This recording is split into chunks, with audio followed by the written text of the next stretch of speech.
एक सुंदर से जंगल में रानो चिड़िया और उसका पति कालू कौवा रहा करते थे। उनके पास खाने को एक अनाज का दाना भी नहीं था। रानो चिड़िया अपने पति कालू कौवे से कहती है, कालू कौवे जी, हमारे पास तो खाने को एक अनाज का दाना भी नहीं है और ना ही खरीदने के लिए पैसे हैं। मैं तुमसे बहुत कहती थी कि कहीं जाके काम कर लो, मगर नहीं, तुम्हें तो घर पर ही ठाली रहना है। बताओ अब मैं क्या करूँगी? मैं भी तो काम करने नहीं जा सकती। तुम काम करने जाते तो ये नौबत नहीं आती। हमें भूखा पेट रहना नहीं पड़ता कालू जी।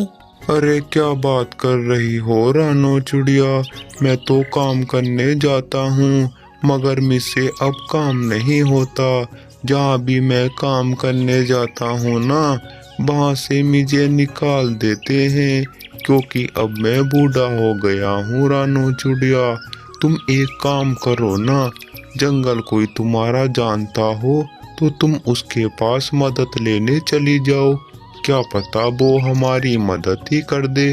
और हाँ, उनसे अपने घर की सारी बात बता देना कि हमारे पास खाने को कुछ भी नहीं है और ना ही खरीदने के लिए पैसे हैं।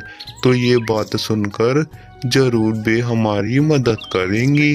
हाँ कालू जी, बात तो तुम बिल्कुल सही कह रहे हो।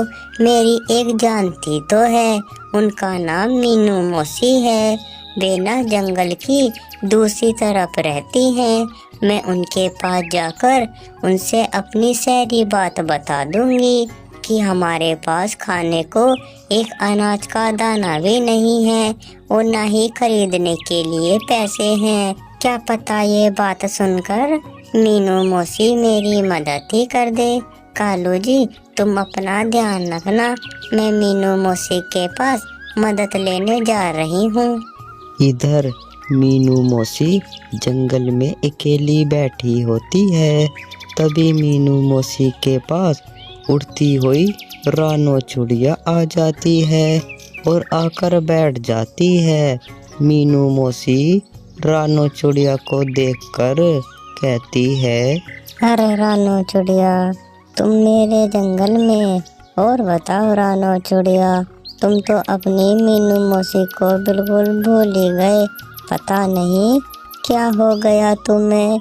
अन्नी तो तुम पहले मेरे साथ ही खेला करती थी।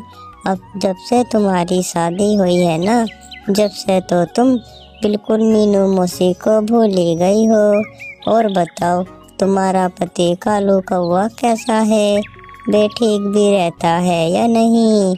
और बताओ रानो चिड़िया, तुम मेरे पास किसी काम से आई हो क्या? अरे ऐसी बात नहीं है मीनू मौसी, अब इसको टाइम नहीं मिलता। तुम्हें तो पता है ना कि घर से फुर्सत बिल्कुल भी नहीं मिलती। मीनू मौसी, मैं आपको भूली नहीं हूँ। मैं इस मारो आपसे मदद लेने आई हूँ। मीनू मौसी, हमारे पास ना खाने को एक अनाज का दाना भी नहीं है। मैं कालू कौवे से बहुत कहती थी कि जाओ, जाकर कहीं कमा लो, मगर नहीं, कालू कौवा तो घर पर ही पूरे दिन ऐसे ही रहता है। बताओ मैं क्या करूँगी मीनू मौसी? हमारे पास तो खरीदने के लिए भी पैसे नहीं हैं। अच्छा रानो चिड़िया, ये बात है क्या? बताओ, तुम्हारे पास खाने को एक अनाज का दाना भी नहीं है। कोई बात नहीं रानो चिड़िया, मैं तुम्हारी ज़रूर मदद करूँगी। देखो, मैं तुम्हें ना राजमहल में लेकर चलती हूँ। वहाँ पर मिट्ठू महाराज से मैं सारी बात बता दूँगी। क्या पता वो हमारी बात सुनकर मदद ही कर दे, क्योंकि वो जंगल के सारे पक्षियों की मदद करते हैं, तो वे हमारी भी ज़रूर मदद करेंगी। रानो चिड़िया, अब चलो मिट्ठू महाराज के पास। इधर मिट्ठू महाराज अपने महल में आराम फरमा रहे होते हैं। तभी मिट्ठू महाराज के पास मीनू मौसी और रानो चिड़िया आ जाते हैं और आकर बैठ जाते हैं। मिठू महाराज मीनू मौसी को देखकर कहते हैं, अरे मीनू मौसी, तुम मेरे राजमहल में? क्या बात, जंगल में कोई परेशानी आ गई क्या जो तुम मेरे राजमहल में आई हो? और बताओ मीनू मौसी, जंगल में सब सही चल रहा है? कुछ गड़बड़ तो नहीं है जंगल में? मीनू मौसी, ये कौन है तुम्हारे साथ? मैंने तो पहले तुम्हारे साथ इन्हें कभी देखा भी नहीं है और मुझे तो ये इस जंगल की लग भी नहीं रही। मुझे तो ये दूसरे वाले जंगल की लग रही है। बताओ मीनू मौसी, तुम मेरे पास किसी काम से आए थे क्या? नहीं मिठू महाराज, जंगल में तो कोई दिक्कत नहीं है। जंगल के सारे पक्षी खुशी खुशी रह रहे हैं। मिठू महाराज, मैं तुम्हारे पास मदद लेने आई थी। ये जो है ना, ये दूसरे वाले जंगल की रानो चिड़िया है। इनके पास खाने को एक अनाज का दाना भी नहीं है, तो मैं तुम्हारे पास लेकर आई हूँ। तुम तो सारे पक्षियों की मदद करते हैं, तो मैं इसलिए इन्हें तुम्हारे पास लेकर आई हूँ। मिठू महाराज, तुम इनकी मदद कर दो। ये बहुत मुसीबत में हैं। इन्होंने 4 दिन से कुछ नहीं खाया, और जो इनका पति कालू है ना, वे तो कहीं कमाने जाता भी नहीं। वे कहीं कमाने जाता तो इन्हें ये नौबत नहीं आती। मिठू महाराज, तुम इनकी मदद कर दो, बहुत ही मेहरबानी होगी आपको। अच्छा मीनू मौसी, ये बात है क्या? अरे कोई बात नहीं, मैं तुम्हारी दोस्त रानो चिड़िया की जरूर मदद करूँगा, क्योंकि ये मेरे पास इतनी दूर से मदद लेने के लिए आई है। अरे ओ कबूतर सिपाही, जरा मेरी बात तो सुनो। हाँ मिठू महाराज, क्या आज्ञा है बताइए मुझको। अरे कबूतर सिपाही, देखो तुम मेरे कक्ष में जाओ। उस कक्ष में एक आम रखा होगा, तुम उस आम को उठाकर यहाँ पर लेकर आओ। जाओ जल्दी से उस आम को लेकर आओ। कबूतर सिपाही उस आम को लेने चला जाता है और थोड़ी ही देर के बाद आम लेकर मिठू महाराज के सामने रख देता है।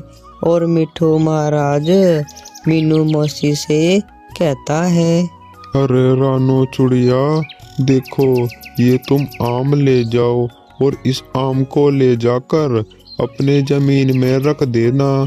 जैसे ही तुम इस आम के पास अगली सुबह आओगे तो तुम क्या देखोगे, ये आम एक पेड़ में बदल जाएगा और इस पर बहुत ही सुंदर सुंदर, बहुत ही घने सारे आम लगेंगे। ये ऐसा वैसा आम नहीं है, ये जादुई आम है। तुम जाओ इसे ले जाकर अपने जमीन में रख देना। रानो चिड़िया अपने जमीन में आ जाती है और उस जादुई आम को भी अपने जमीन में रख देती है। इधर कालू कौआ अपने घर के अंदर बैठा हुआ रानो चिड़िया का इंतजार कर रहा होता है। तभी रानो चिड़िया उसके पास आ जाती है और आकर बैठ जाती है। कालू कौआ रानो चिड़िया से कहता है, अरे रानो चिड़िया, तुम कहाँ पर रह गए थे? तुमने तो आने में बड़ी देर कर दी। मैं तुम्हारा बाट बहुत ही देर से देख रहा हूँ। और बताओ रानो चिड़िया, तुम अपनी मीनू मौसी के पास गए थे? मीनू मौसी ने तुम्हारी मदद करी भी या नहीं, या मदद करने से मना कर दिया? बताओ, जल्दी से मुझको बताओ। बताती हूँ कालू जी, जरा 1 मिनट का सब्र तो रखो। देखो कालू जी, जैसे मैं अपनी मीनू मौसी के पास गई ना, मैंने उनसे मदद के लिए कहा, तो मीनू मौसी मुझे मिठू महाराज के पास ले गई। मिठू महाराज से मीनू मौसी कहने लगी कि हमारे पास खाने को कुछ भी नहीं है। तो मिठू महाराज ने एक जादुई आम दिया और कहा कि इस आम को ले जाकर अपने जमीन में रख देना, और जैसे ही तुम अगली सुबह जाकर देखोगे तो वे आम के पेड़ में बदल जाएगा और इस पर तो बहुत ही प्यारे प्यारे आम लगे होंगे। कालू जी, अब तुम्हें अगली सुबह का इंतजार करना पड़ेगा।